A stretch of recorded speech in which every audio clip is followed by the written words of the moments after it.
Hello everybody and welcome to Mastree's English Pro channel. I am Sarah and I'm so glad that you decided to join me in this little educational journey of ours. I hope you can enjoy this learning opportunity as much as I did. So let us dive straight into today's topic, that is persuasive writing and its components.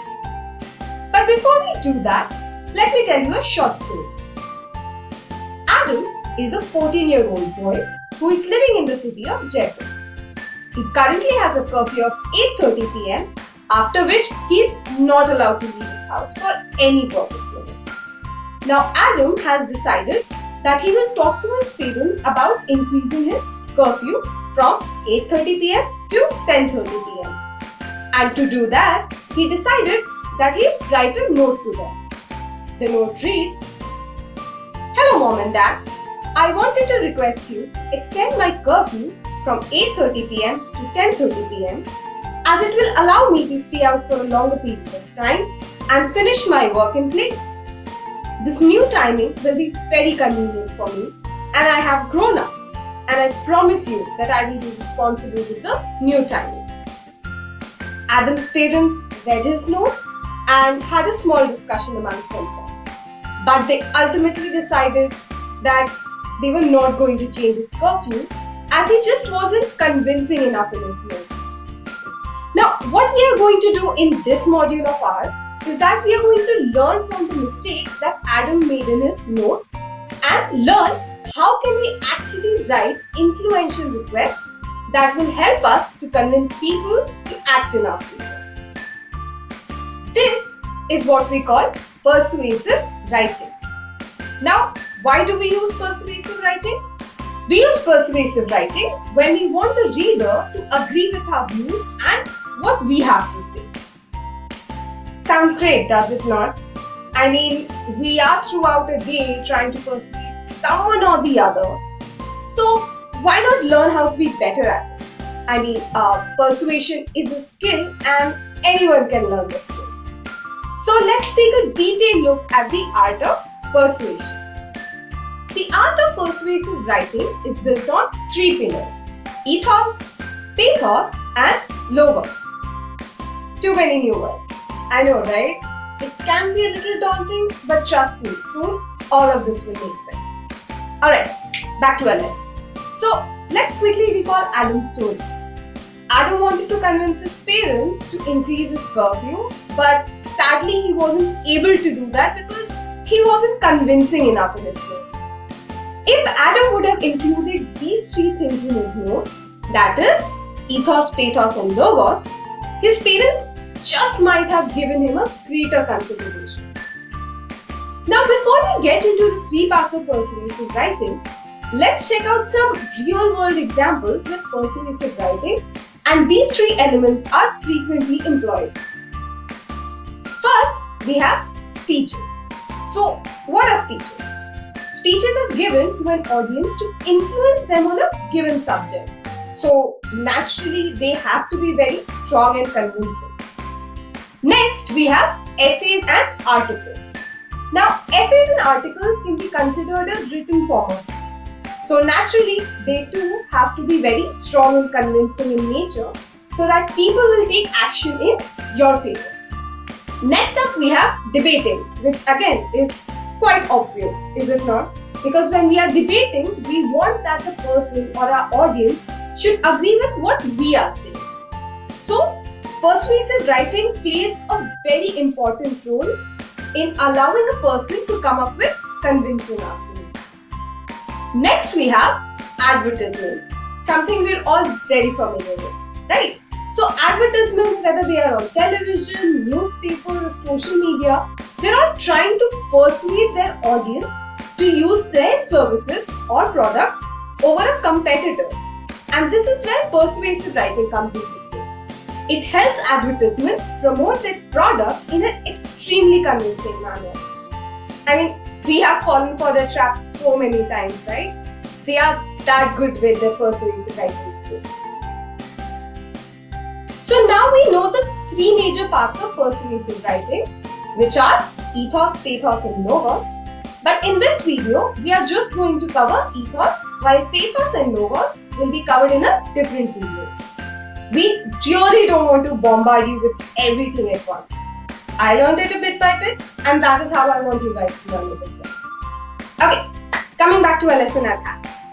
We talked about how persuasive writing is employed in speeches, debates, articles, and advertisements. So, let's take an example of one. Let's take an example of advertisements that we see on television. They have to convince the audience to buy their product and sell them the idea that their product is one of the best in the market and will be very useful for the audience. Now, if you notice an ad about toothpaste, you will notice that they get a dentist to talk about their product details. You won't see a painter or some other professional talking about the toothpaste in the ad. A painter might be more suitable for an advertisement for, say, stationeries or for promoting museums and photo galleries, art galleries, things like that, correct? Now, let's take another example. Let's talk about an advertisement of a masala. If you see an advertisement of a masala, you will see that advertisements often employ a popular chef and they will show him using that masala to cook the food in a restaurant or for the people in his family. Now, if we look closely, we find many such examples, and a question has to be asked. Why do ads employ or showcase people who are related to the product? The answer to this question is the first pillar of persuasive writing, that is ethos. Ethos is that part of a request where we use someone else's or our own expertise, experience, reputation, or credibility to support our request. Because in the end, it is all about building trust with your audience. Now, in the above example, we saw a chef talking about a masala and a dentist talking about a toothpaste. By doing so, the audience begins to trust the product and the speaker more, since the person who is speaking to them about the product is an expert of the field and has an advanced knowledge, right? Now, this is the first way of building ethos. Here, we write about something a reputable professional or an expert said or did, right? Now, so we are done with the first step of building ethos. Let us look at a second and a third way. Suppose you want to convince your parents to buy you a bicycle, or you want to convince your friend to buy a particular pair of shoes. In such cases, we don't have experts who we can quote in a conviction. But what we can do is that we can use our own experience in using the product. For example, if two friends are talking about different brands of shoes and one of them says, "Hey, I've been wearing these shoes for 5 years and they're extremely comfortable. You should buy these shoes." So you see how here they use their own personal experience with the product to convince someone else. Here they simply stated that, "Hey, I got this product and it works so well for me. So why don't you give them a shot too?" Another example can be a daughter convincing a mother to buy her a bicycle. And the daughter says something like this. She says, "Tinu auntie bought her son a bicycle and he is clearly less stressed and has more energy to study as well as finish his work. Tinu auntie's work is also reduced as she can get her daughter to do outdoor chores like buying groceries and going to the supermarket because she has the bicycle." In this example, we see the daughter using someone else's experience to build ethos in her favor. Now, this is the second way of building ethos, mentioning your own or someone else's experience with the topic. In the third and final way of building ethos, we look at and describe how our request will improve our life. We mention some situations that could have been improved or will improve if our request is agreed. Let's take the same example of the daughter requesting her mother to get her a bicycle. What did the daughter say? She says, "Dad is late for the office every day because he has to drop me to the college first.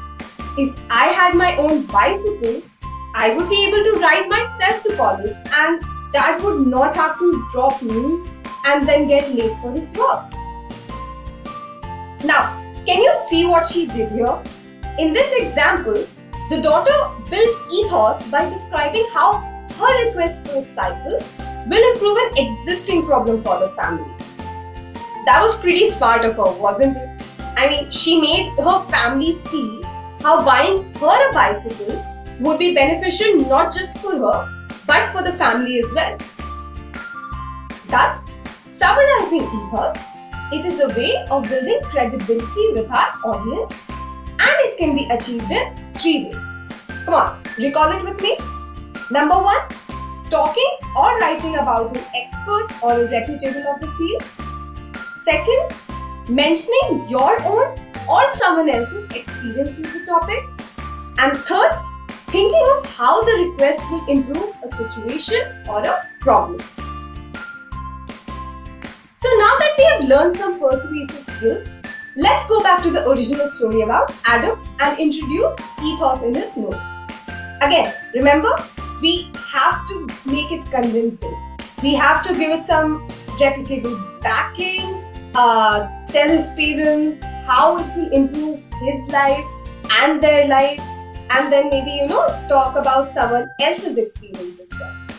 Right. So, how about we pause this video, take a while, write our note for Adam, and let's see how convincing we can be. Okay? Let's start. So, this is what I did with my note. I wrote, "Hello Mom and Dad. I wanted to request you extend my curfew from 8:30 p.m. to 10:30 p.m. Last year, my school had an annual function which I was unable to attend and participate in because of my curfew. Also, many times a week, I have had to leave my friend's place while we were studying or working on a project because I was short on time. This new deadline would give me more time to study and work hard to score better in my exams. I have grown up and I promise you that I will be responsible with the new timing." Now, do you think we managed to convince Adam's parents with our notes? I hope so. I think we were pretty convincing. Okay then, I think this is enough for today. Good job you guys. Okay, so we are going to conclude today's class by looking at a few more examples of ethos. One could be, say, while giving a speech on anti-smoking, Tushar says that the World Health Organization concludes that in India, 10 million people die each year due to smoking. What part of ethos did he use here? He backed his argument with an expert opinion. Next example, while conversing, a girl mentions, "Shimla is prettier than Manali. I have visited Manali and explored both the places, even Shimla. And I just found Shimla to be way more prettier." Now here we can see the girl using her own experience to convince others that she is correct. Another example, a family is recommending their neighbors to switch from their old cable operator to a new one. They tell them that the new service has better reception as well as quality. Here again, we see the use of one's own experience in trying to convince the other person to get what they want. So these were just a few more examples just to help you give a clearer idea. Now before ending, I would like to give you an assignment to practice ethos. You can write your answers in the comments below and I'll be sure to check your answers and let you guys know just how convincing you truly were. The topic is, you have to convince your parents to buy you a brand new mobile phone. And this just might help you guys in real life. Great. So I'm looking forward to reading your answer and I will see you in the next class where we will be discussing ethos and logos. Take care. Till then, don't forget to subscribe to our channel by clicking on the bell icon so you never miss out on an update. Thank you.